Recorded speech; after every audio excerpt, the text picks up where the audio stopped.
in the periodic table, elements are arranged in vertical columns called groups. In the periodic table, elements are arranged in vertical columns called groups. You are welcome to my YouTube channel. I'm Kakusa Blessings. Okay, we are going to answer a question from section C. Okay, so this question is from Science Paper 2 2021, question C1. Okay, so the first question is saying, the statement here is saying, potassium and sodium are both found in group 1 of the periodic table. Potassium and sodium are both found in group 1 of the periodic table. Okay. The first question is saying, give the electronic configurations of both elements. Okay, so we've been told to give the electronic configurations of potassium and sodium. Okay, so giving the electronic configurations is something simple. You just obey or you just follow the two laws that are applied to writing these electronic configurations. The first rule is the duplex rule. Okay, so it states that two electrons, there should be two electrons in the first shell of an atom. Okay, that's the duplex rule. And you should also follow the octet rule, which says there should be 8 electrons in the second shell, or these other shells there should be 8 electrons. Okay, so let us try to give the electronic configuration of potassium. Okay, so the electronic configuration of potassium is, so K is standing for potassium, and potassium has 19 electrons. So when you are writing the electronic configurations, you use the electrons or the proton numbers. Okay, so in the first shell it's 2, you write 2, 8, 8, another 8, and the 1. Okay, so when we add these numbers, we are going to have 19, which is the proton number of potassium. Let us also write the electronic configuration of sodium. Okay, so sodium is written like this. Okay, so sodium has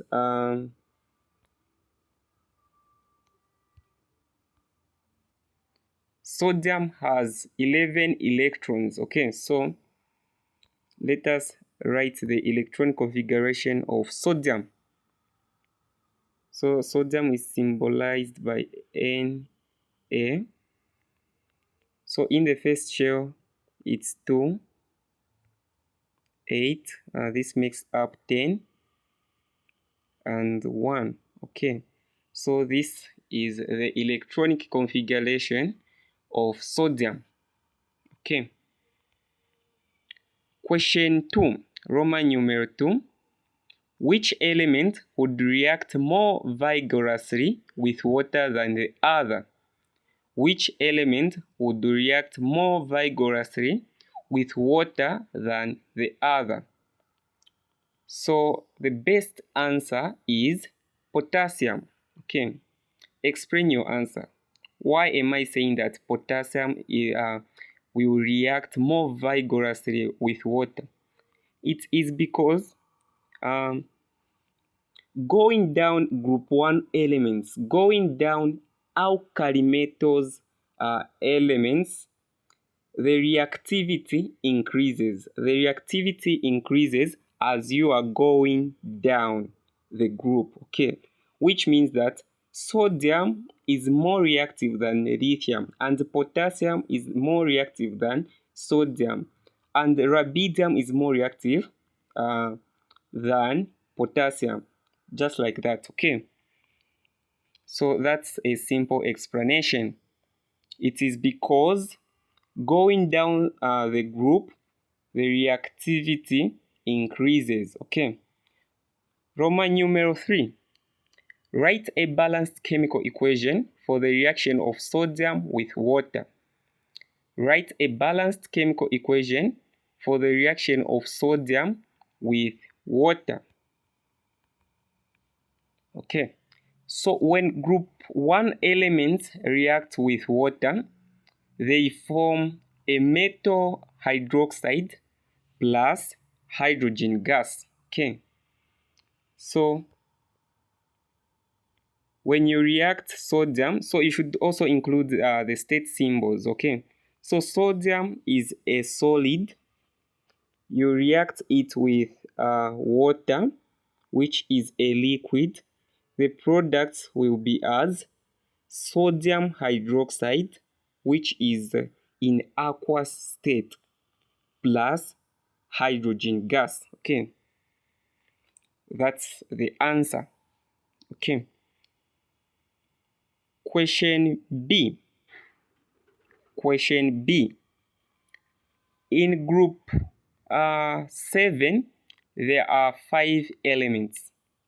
In group 7, there are 5 elements. Okay. The first question is saying, how many electrons do these elements have in their outermost shell? How many electrons do these elements have in their outermost shell? Okay, so these group 7 elements are also called halogens. Now they are asking the number of elements. Okay, the number of, the electrons the elements of halogens have in their outermost shell. Okay, so they all have 7 electrons. They all have 7 electrons. Okay. Question 2. How do the atoms of group 7 elements react with the atoms of metals? How do the atoms of group 7 elements react with the atoms of metals? Okay, so the group 7 elements react with group 1 elements to form salts. Like when sodium reacts with chlorine. Chlorine is a group 7 element. When sodium reacts with chlorine, sodium chloride is going to be formed. Or lithium. When lithium reacts with fluorine, lithium fluoride, which is a salt, is going to be formed. Okay. Question 3. Which of the group 7 elements is the most reactive? Which of the group 7 elements is the most reactive? Okay. So fluorine is the most reactive element in group 7. Okay. So the answer is fluorine. Now let us try to explain why fluorine is the most reactive element in group 7. So it is because as you are going from the bottom going up the group of halogens, reactivity increases. From the bottom going up, the reactivity increases. Okay. Thank you for watching this video. Remember to subscribe and like.